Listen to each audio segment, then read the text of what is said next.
Balon udara berisi petasan meledak di Magelang, rumah hingga mobil warga rusak. Dua balon udara diduga berisi petasan meledak di dua kecamatan berbeda di Kabupaten Magelang, Jawa Tengah, Jumat tanggal 12 April tahun 2024 pagi. Imbas insiden tersebut, 6 rumah dan 1 mobil mengalami kerusakan. Pertama, balon udara meledak di perumahan Pesona Kota Mungkit di Kecamatan Mertoyudan, Magelang. Kejadian ini diperkirakan terjadi pukul 7.30 waktu Indonesia Barat. Suara ledakan dari petasan di balon udara membuat kaget warga.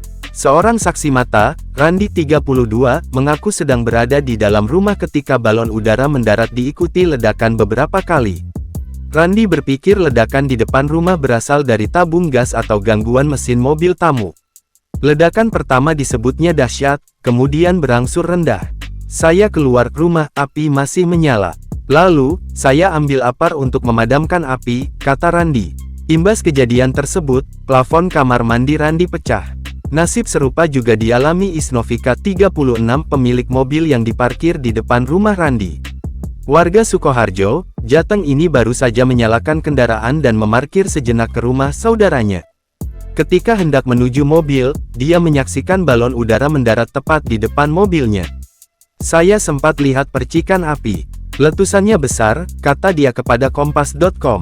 Daihatsu Sigra itu pun mengalami kerusakan, jendela depan retak, lampu kiri pecah, serta bumper bawah lepas.